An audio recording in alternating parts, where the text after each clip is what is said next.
Assalamualaikum warahmatullahi wabarakatuh. Perkenalkan, kami dari kelompok 8, kelas Sistem Enterprise B, dengan anggota Afrida Wardani, NIM 1924-10-10-1002, Lintang Kurota Ayun, NIM 1924-10-10-04, Anne Rayhan Fahrani, NIM 1924-10-10-1031, Sivanaya Aulia, NIM 1924-10-10-1041, dan Bagus Nayoko Kusumo, NIM 1924-10-10-1135. Di sini kami akan mempresentasikan implementasi ERP pada PT Bantul Prima.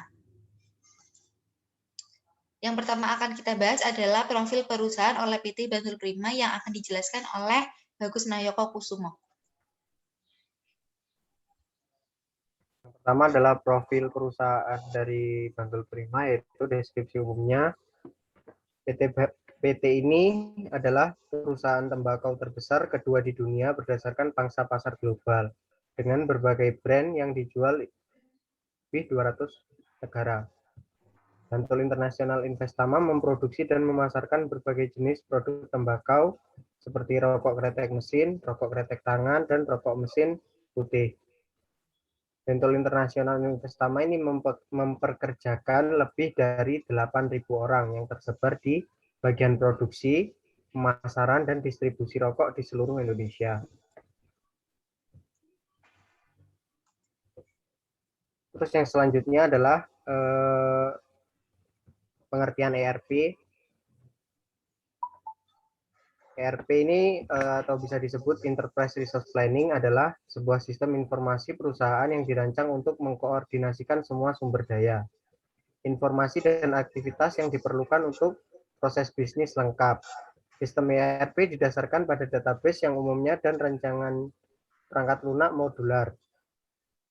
ERP merupakan software yang mengintegrasikan semua departemen dan fungsi suatu perusahaan ke dalam satu sistem komputer yang dapat melayani semua kebutuhan perusahaan, baik departemen penjualan, HRD, produksi, ataupun keuangan. Yang kedua adalah syarat pengimplementasian ERP. Yang pertama adalah integrasi. Integrasi yang dimaksud di sini adalah menggabungkan berbagai kebutuhan pada satu software dalam satu logical database sehingga memudahkan semua departemen berbagi informasi dan berkomunikasi. Yang kedua adalah syaratnya database. Database seperti yang saya sebutkan di integrasi tadi. Nah, database yang ini harus dapat mengizinkan setiap departemen dalam perusahaan untuk menyimpan dan mengambil informasi secara real time. Yang ketiga, tentu saja rancangan perangkat lunak. Yang keempat adalah analisis proses bisnis yang mumpuni. Untuk syarat pengimplementasian ERP ini, jika kita tidak menganalisis bisnis dengan benar atau asal-asalan mengimplementasikan ERP, maka akan berdampak buruk bagi perusahaan itu sendiri. Yang kelima adalah biaya. Nah, anggaran untuk pengimplementasian ERP ini sangatlah besar, sehingga syarat kelima dan keempat ini berkorelasi antara satu sama lain. Jika perusahaan ini dapat diimplementasikan ERP atau memiliki cukup biaya, maka itu bisa diterapkan. Nah, syarat kelimanya ini adalah terakhir biaya. Lanjut.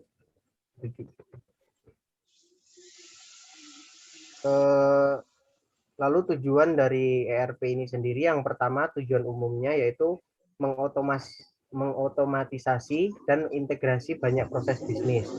Yang kedua, membagi database yang umum dan praktek bisnis melalui enterprise. Yang ketiga, menghasilkan informasi yang real time. Yang keempat, memungkinkan perpaduan proses transaksi dan kegiatan perencanaan.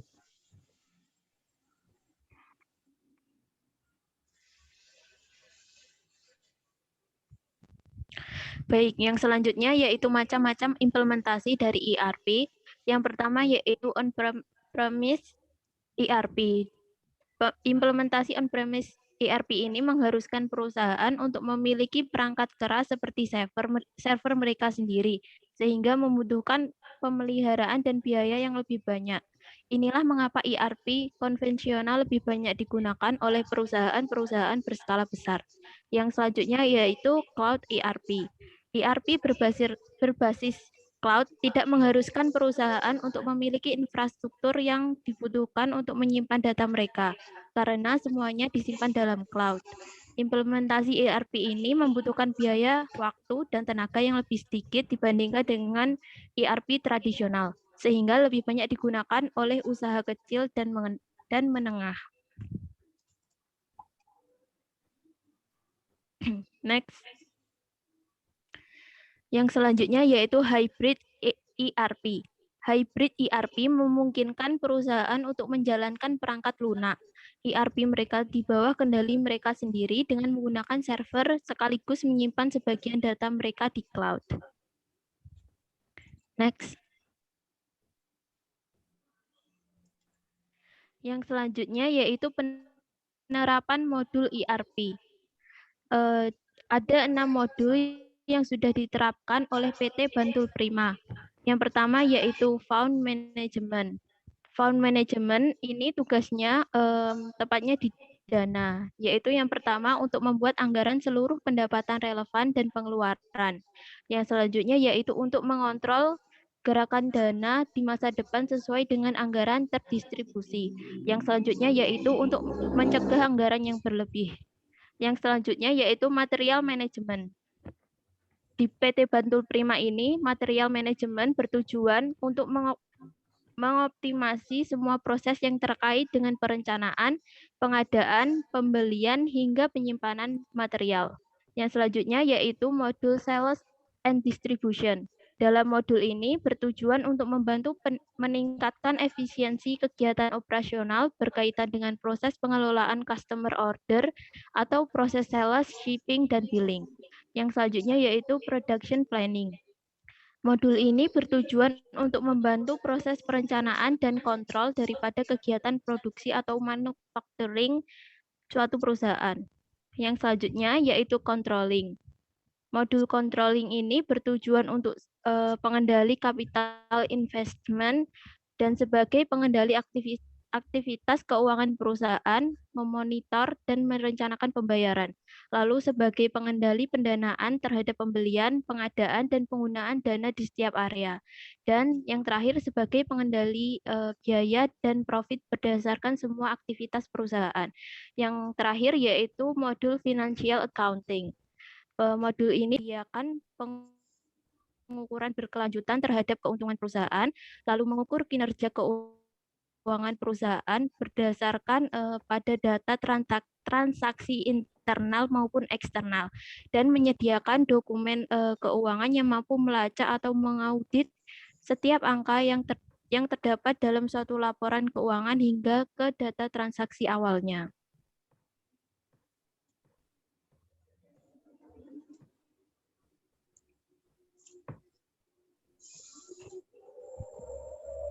Nah, ada 3 modul yang kita ajukan untuk PT Bantul Prima. Yang pertama adalah Quality Management yang akan saya bahas.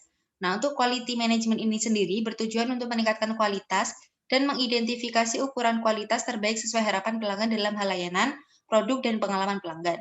Hal ini tentu juga akan meningkatkan competitive advantage perusahaan di mata pelanggan dibandingkan dengan para kompetitor. Nah, dalam bisnis proses yang kami ajukan ini terdapat 5 aktor yang berperan, yaitu ada pelanggan, distributor, bagian warehouse, manager, dan bagian produksi. Nah, jadi jalannya bisnis proses yang pertama adalah dari distributor yang mengirim permintaan barang ke bagian warehouse, kemudian bagian warehouse memasuk barang ke distributor yang nantinya oleh distributor itu dikirimkan kepada pelanggan. Setelah itu, pelanggan melakukan penilaian terhadap produk dari perusahaan tersebut yang dilakukan oleh distributor.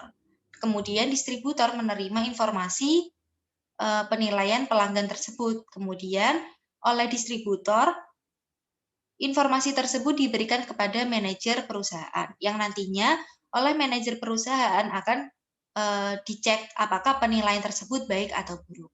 Nah, ketika penilaian itu buruk, maka manajer akan melakukan analisis yang nantinya untuk meningkatkan produk dari perusahaan tersebut.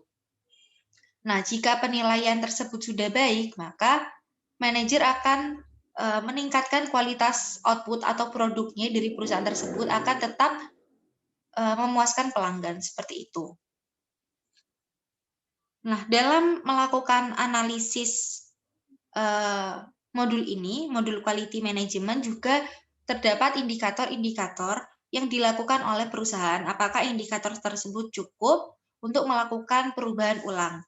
Ketika perubahan itu cukup, maka perusahaan atau manajer akan melakukan penyusunan strategi selanjutnya.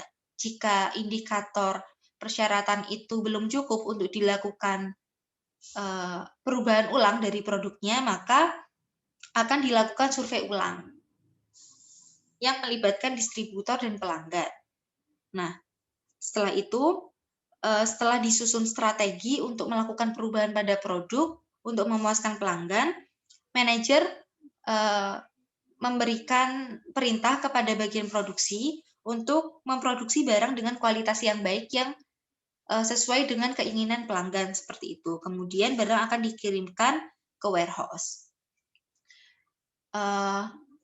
Dalam penerapan modul ini, perusahaan juga perlu untuk membandingkan hasil peningkatan penjualannya. Apakah setelah dilakukan perubahan produk tersebut, perusahaan mengalami peningkatan penjualan? Jika iya, maka perusahaan akan meningkatkan kualitas output tersebut. Nah, jika tidak, maka dilakukan analisis area permasalahan lagi, dan seorang manajer perlu untuk menetapkan keputusan selanjutnya, seperti itu.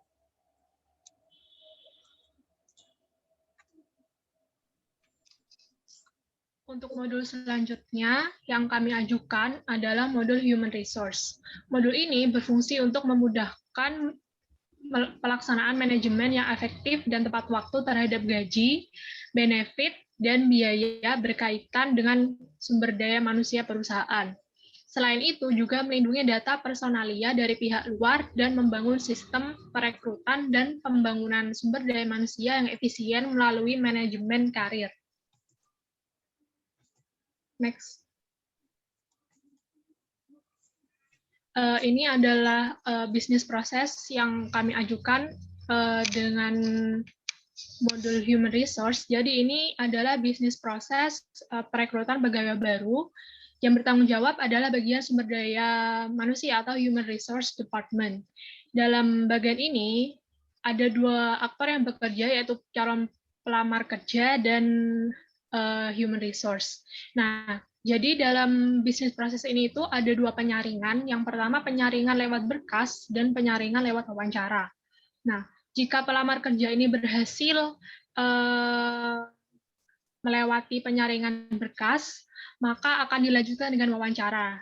Jika tidak, maka akan dikirimi pesan bahwa gagal melalui proses penyaringan pertama. Jika berhasil, maka langsung melanjutkan ke wawancara. Lalu jika berhasil dalam proses wawancara, maka akan ada pembicaraan mengenai kontrak. Nah, mengapa pembicaraan mengenai kontrak ini penting? Karena nantinya kontrak itu dapat menjadi kunci jika ada satu pihak dalam proses bisnis ini yang melanggar hak atau kewajiban. Jadi dalam kontrak itu akan ada banyak hal yang dibicarakan, dan calon pelamar kerja yang ingin menandatangani kontrak harus bisa membaca kontrak dengan baik agar nantinya tidak terjadi kesalahpahaman dalam kontrak tersebut. Nah, maka jika kontrak tersebut telah disetujui, maka pelamar kerja langsung bisa menandatangani, dan nantinya bagian Human Resource akan mengganti status pelamar kerja menjadi pegawai kerja, pegawai perusahaan. Namun jika masih ada sedikit feedback dari calon pegawai, maka akan ada pembicaraan lebih lanjut mengenai kontrak tersebut agar tercapai kesepakatan. Next. Modul terakhir yang kita ajukan di sini adalah plant maintenance. Penggunaan modul ini berfungsi untuk mendukung dan mengontrol pemeliharaan peralatan, pengaturan data perawatan, dan mengintegrasikan data komponen peralatan dengan aktivitas operasional yang sedang berjalan. Next. Di dalam proses bisnis dari plant maintenance sendiri, terdapat 3 aktor, yaitu supply chain, corporate and regulatory affairs, dan kantor pusat.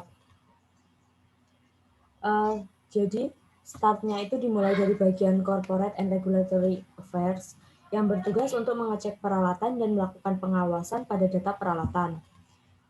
Bagian corporate ini akan mengirim permintaan data peralatan pada supply chain, di mana fungsi dari supply chain sendiri untuk melakukan pengawasan secara langsung pada peralatan. Setelah data dikirimkan oleh supply chain ke corporate and regulatory affairs, lalu bagian corporate ini melakukan pengecekan pada peralatan. Setelah data peralatan ini dicek dan peralatan tidak layak, maka akan dilakukan inspeksi secara visual. Namun, jika data peralatan yang dicek masih layak, maka akan dibuatkan laporan ke bagian kantor pusat. Jika tidak layak, tetap akan dibuatkan laporannya dan akan dikirimkan ke kantor pusat. Setelah bagian kantor pusat menerima laporan, maka kantor pusat akan melakukan validasi data.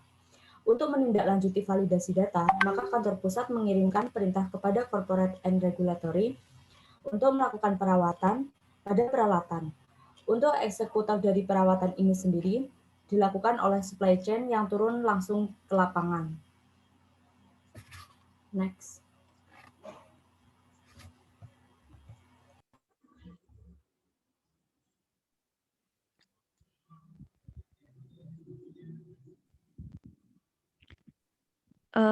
Dari modul-modul yang telah kita ajukan tadi, dapat kita tarik kesimpulan bahwa ketiga modul yang kita ajukan di atas itu modul yang seharusnya ada pada PT perusahaan PT Bantul Prima, karena perusahaan ini sendiri bergerak pada bidang produksi konsumtif yaitu rokok.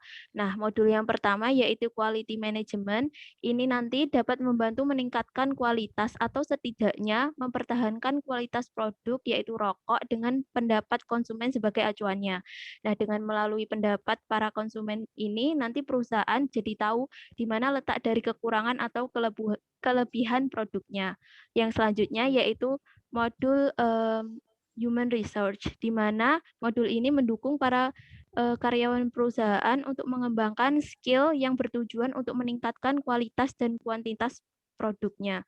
Nah, hal ini sendiri sangat berkaitan dengan modul yang telah kami ajukan sebelumnya, yaitu quality management, yang mana berperan sebagai identifikasi, kemudian didukung pula oleh sumber daya yang maju dan mapan.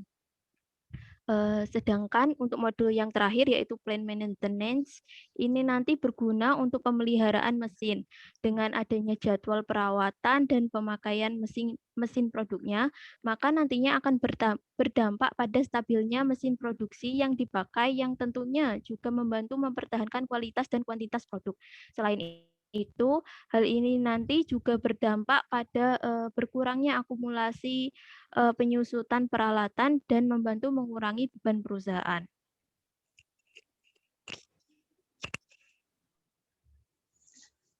Terima kasih.